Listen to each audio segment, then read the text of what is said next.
Good morning student. हम activity ratio and turnover ratio के types पढ़ रहे थे। देखिए, एक्टिविटी या टर्नओवर रेशियो, ठीक है। कार्यशीलता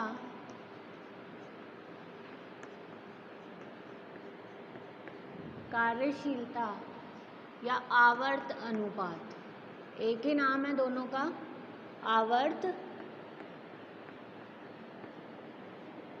अनुपात, ठीक है। इसके टाइप्स हमने पढ़ लिए थे कि कौन कौन से रेशियो इंक्लूड होते हैं इसमें।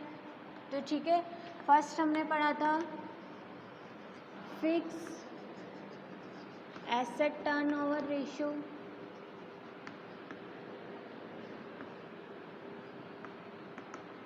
ठीक है। सेकंड हमने पढ़ा था current asset turnover ratio,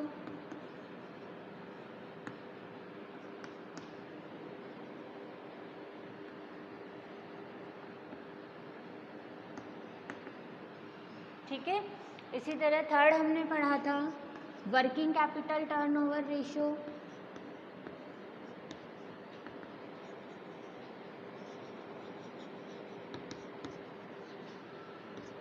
turnover ratio,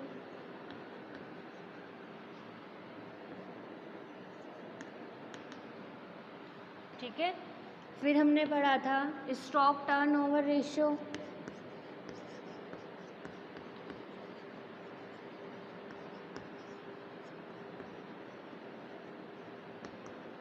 ठीक है। ये रेशियो हम पढ़ चुके थे। आज हम पढ़ेंगे debtors turnover ratio,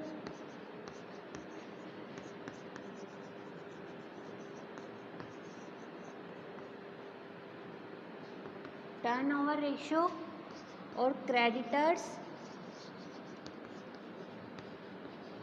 turnover ratio,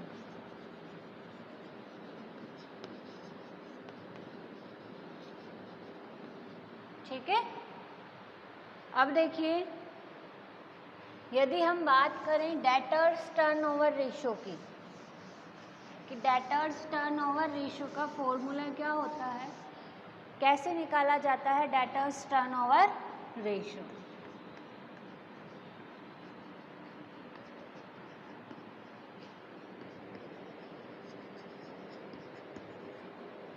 turnover ratio, ठीक है। तो देखिए, यदि हम डेटर्स की बात करें तो डेटर्स क्या होते हैं हमारे, डेटर्स हमारे कस्टमर्स होते हैं। क्या होते हैं डेटर्स, हमारे कस्टमर होते हैं।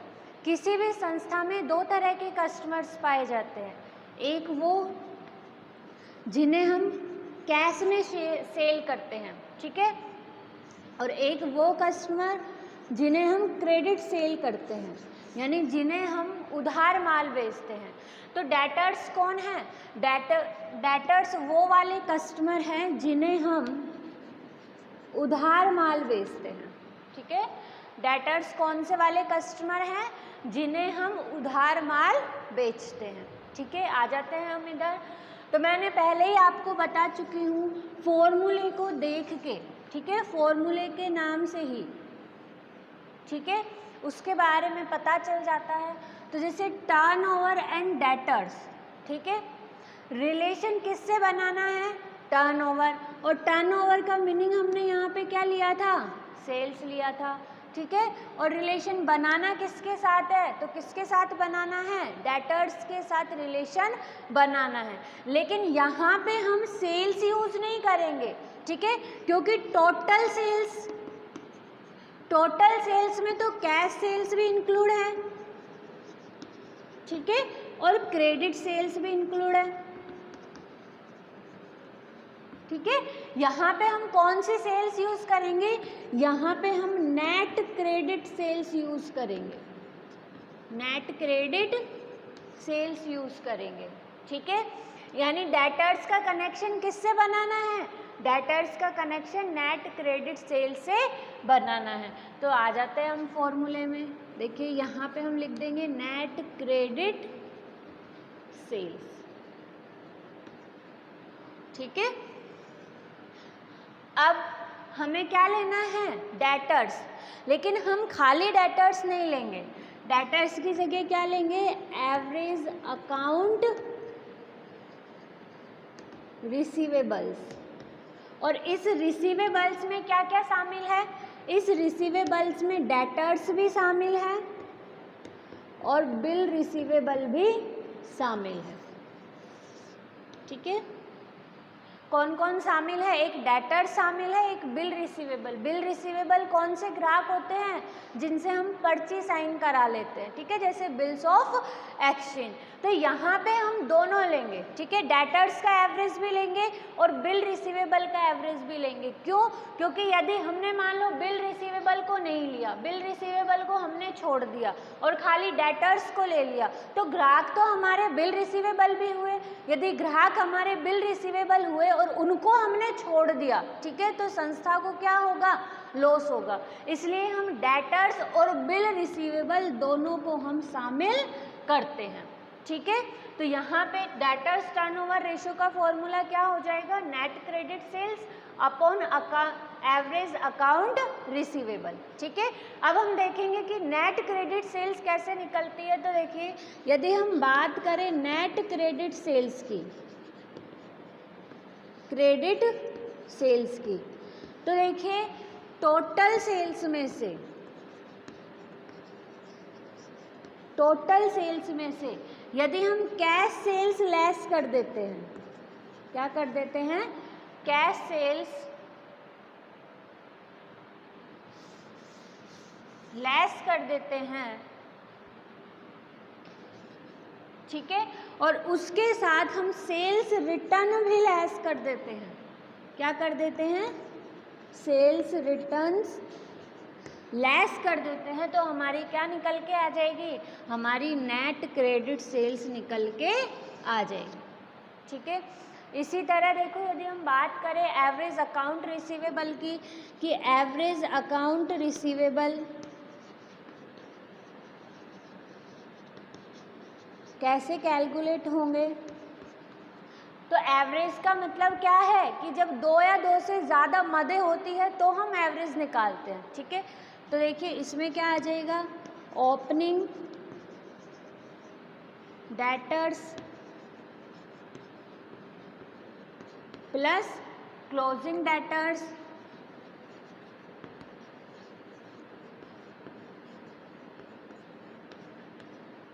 Plus opening bill receivable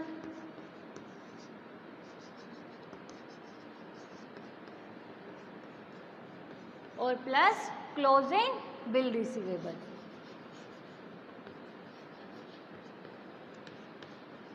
divide कर देंगे हम 2 से, तो हमारा क्या निकल के आ जाएगा, account average receivable.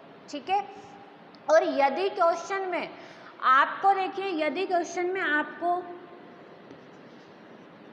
Opening debtors, ठीक है, और उसी के साथ आपको ओपनिंग बिल रिसीवेबल दिया हुआ है, ठीक है, तो जब आप account receivable, average account receivable निकालोगे तो आपको 2 से डिवाइड नहीं करना पड़ेगा। क्यों, क्योंकि यहाँ पे डेटर्स की भी एक ही मद दी हुई है, ठीक है, और बिल रिसीवेबल की भी एक ही मद दी हुई है।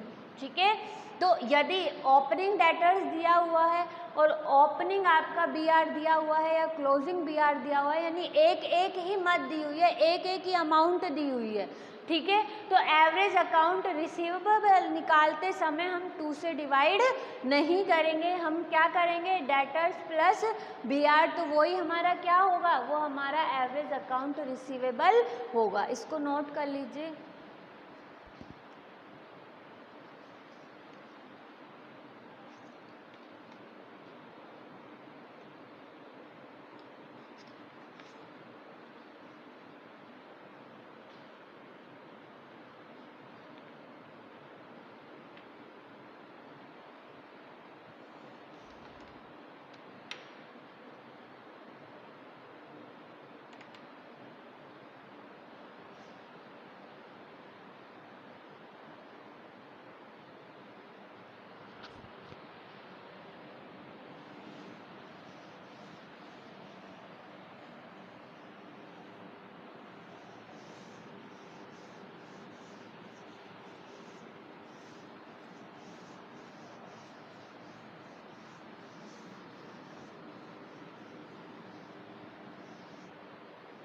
अब देखिए नेक्स्ट रेशो कौन सा है हमारा, नेक्स्ट रेशो है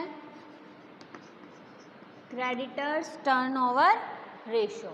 ठीक है, यदि हम क्रेडिटर्स की बात करें तो क्रेडिटर्स क्या होते हैं, ठीक है, क्रेडिटर्स क्या होते हैं, जिनसे हम उधार माल खरीदते हैं। ठीक है, यानी क्रेडिट परचेज करते हैं।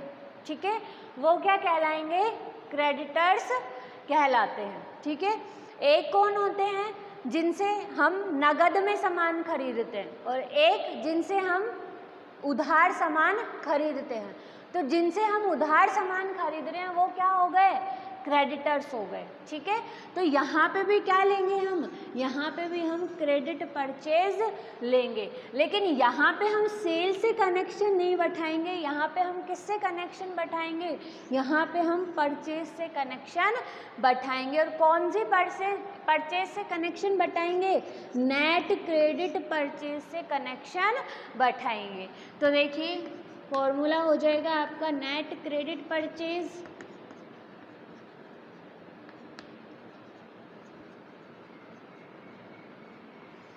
अपॉन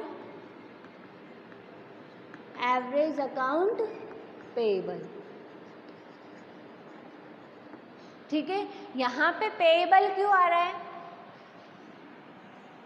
क्योंकि हमें क्या करना है, पे करना है। वहाँ पे रिसीवेबल क्यों आ रहा था, बिल रिसीवेबल, क्योंकि हमें क्या करना था, रिसीव करना था। ठीक है, यहाँ पे हमने यदि उधार माल खरीदा है तो हम क्या हो गए, क्रेडिटर्स हो गए। हमें क्या करना है, पे करना है जो हमने उधार माल खरीदा है उसका पैसा।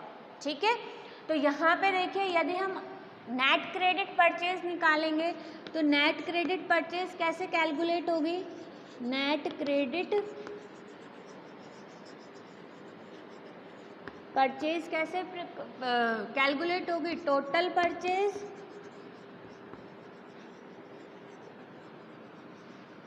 ठीक है माइनस में कैश परचेज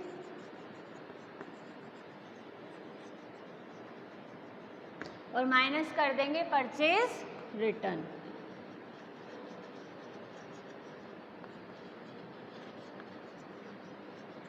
तो हमारी क्या निकल के आ जाएगी, नेट क्रेडिट परचेज। इसी तरह average account receivable, average account payable, ये कैसे निकलेंगे हमारे, वही opening creditors plus closing creditors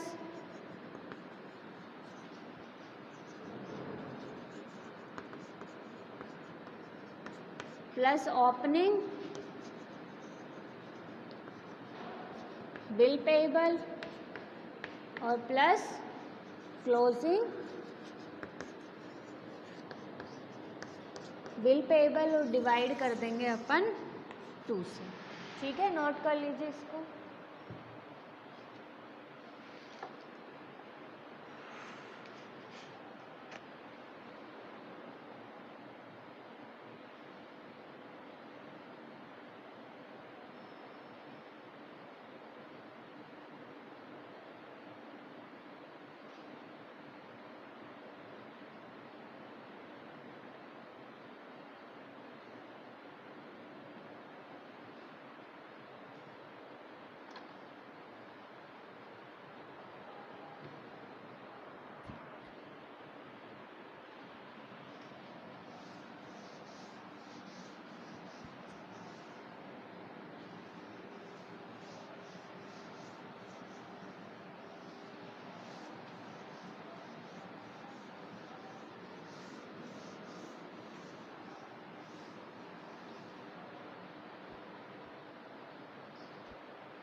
देखिए जितने भी फॉर्मूले थे हमारे एक्टिविटी या टर्नओवर रेशियो से रिलेटेड वो सारे हो चुके हैं।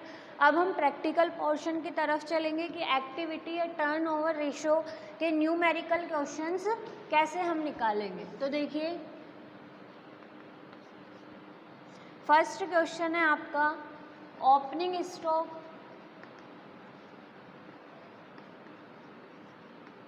स्टॉक दिया हुआ है आपको 20,000, परचेज दी हुई है 40,000,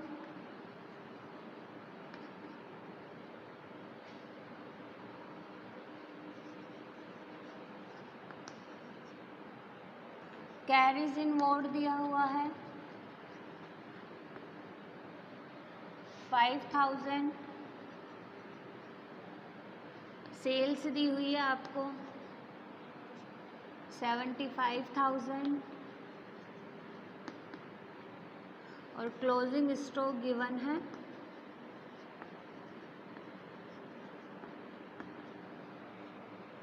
15,000। ठीक है, कैलकुलेट क्या करना है, calculate the stock turnover ratio.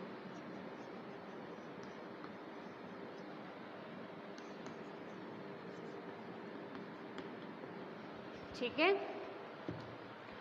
अब देखिए हमें क्या कैलकुलेट करना है, हमें स्टॉक टर्नओवर रेशियो हमें कैलकुलेट करना है। तो सबसे पहले हमें स्टॉक टर्नओवर रेशियो का फॉर्मूला पता होना चाहिए। तो देखिए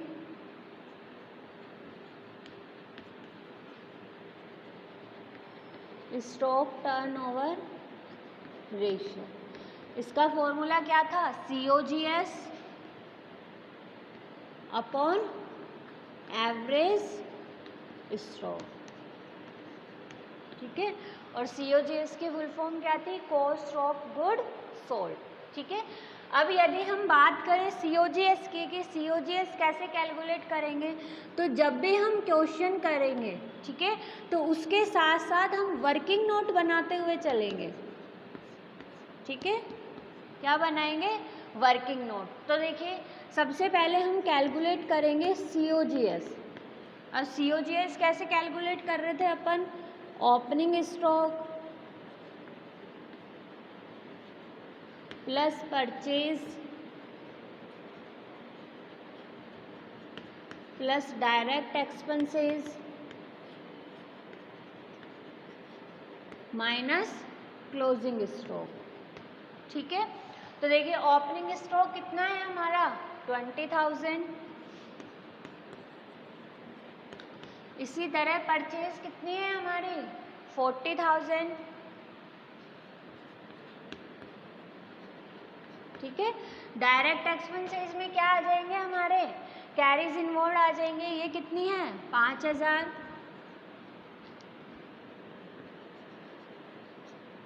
और माइनस कर देंगे हम क्लोजिंग स्टॉक, क्लोजिंग स्टॉक कितना है हमारा 15,000। ठीक है, तो इस तरह से हमारा टोटल आ जाएगा 50,000। कितना आ जाएगा 50,000। ठीक है, COGS कितनी निकल के आ गई हमारी 50,000। ठीक है, अब यदि हम बात करें एवरेज स्टॉक की, तो देखिए एवरेज स्टॉक कैसे निकलेगा, ये हो जाएगा वर्किंग नोट 2 और ये हो जाएगा वर्किंग नोट 1। ठीक है, एवरेज स्टॉक कैसे निकालेंगे, देखिए opening stock plus closing stock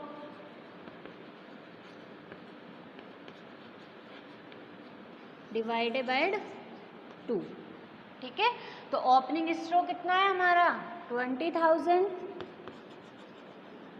इसी तरह क्लोजिंग स्टॉक कितना है हमारा 15,000, डिवाइड कर देंगे 2 से तो कितना आ जाएगी हमारी अमाउंट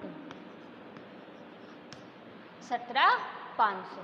ठीक है, अब देखिए COGS तो कितनी निकल के आई हमारी 50,000 और एवरेज स्टॉक कितना है हमारा 17,500। इसको कैलकुलेट करेंगे तो देखिए कितने निकल के आएगी अमाउंट 2.86। तो 2.86 टाइम्स, यानी स्टॉक टर्नओवर रेशियो कितना आ गया हमारा 2.86 टाइम्स, इसको कैलकुलेट कर लो।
देखिए नेक्स्ट क्वेश्चन है हमारा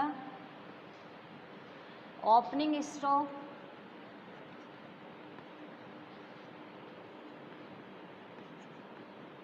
$20,000,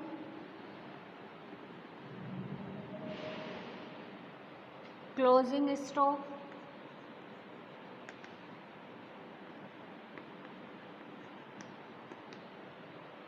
$30,000, सेल्स 4 लाख और ग्रॉस प्रॉफिट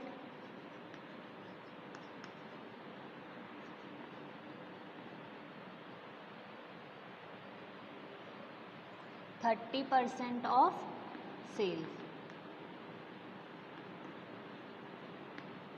ठीक है, कैलकुलेट क्या करना है, calculate the stock turnover ratio.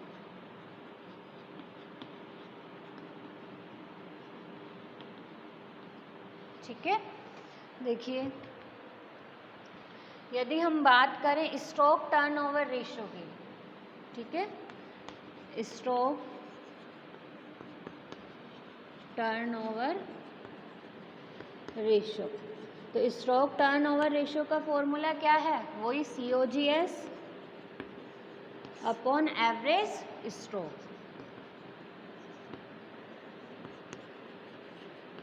ठीक है, अब हमें क्या कैलकुलेट करना है, COGS। ठीक है, तो वर्किंग नोट फर्स्ट डाल के लिख लेंगे कैलकुलेट ऑफ COGS। ठीक है, तो COGS देखो यहाँ पे हमें क्या दिया हुआ है, सेल्स दिया हुआ है और ग्रॉस प्रॉफिट दिया हुआ है। मैंने एक और फॉर्मूला बताया था आपको COGS कैलकुलेट करने का कि सेल्स में से यदि हम ग्रॉस प्रॉफिट लेस कर देते हैं, ठीक है, सेल्स में से यदि हम ग्रॉस प्रॉफिट लेस कर देते हैं तो भी हमारी क्या निकल के आ जाएगी, COGS निकल के आ जाएगी। ठीक है, अब देखिए सेल्स तो हमें गिवन है 4 लाख। ठीक है, सेल्स कितनी दी हुई है, 4 लाख, लेकिन ग्रॉस प्रॉफिट में क्या बोला हुआ है कि ग्रॉस प्रॉफिट सेल्स का 30% है। ठीक है, तो यहाँ पे वर्किंग नंबर 2 हो जाएगा कि ग्रॉस प्रॉफिट हमें कैलकुलेट करना है, तो ग्रॉस प्रॉफिट क्या दिया हुआ है, सेल्स का 30%। तो सेल्स कितनी है हमारी, सेल्स है हमारी 4 लाख, ठीक है। इसका 30% क्या आ जाएगा, ग्रॉस प्रॉफिट। तो 2 से ये गई, 3 चौक 12, यानी कितना आ जाएगा हमारा ग्रॉस प्रॉफिट, 1,20,000, ठीक है। तो 1,20,000 हमारा क्या आ जाएगा, ग्रॉस प्रॉफिट आ जाएगा, ठीक है। अब देखिए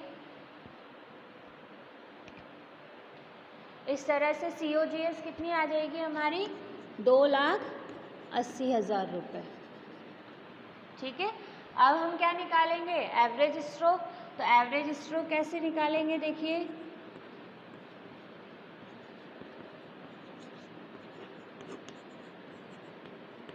opening stock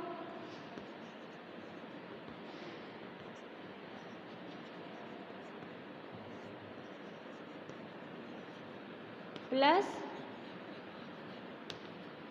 closing stock divide कर देंगे 2 से, ठीक है। ओपनिंग स्टॉक कितना है हमारा, 20,000, और क्लोजिंग कितना है, 30,000। 2 से डिवाइड कर देंगे तो कितना आ जाएगा, 25,000, ठीक है। तो यहाँ पे देखिए COGS तो कितनी है हमारी, 2,80,000 रुपये। इसी तरह एवरेज स्टॉक कितना है हमारा, 25,000 रुपये। इन्हें कैलकुलेट करेंगे तो देखिए कितना आंसर आएगा, 11.2 टाइम्स, ठीक है। ये हमारा क्या निकल के आ जाएगा, स्टॉक टर्नओवर रेशियो, इसको नोट कर लीजिए।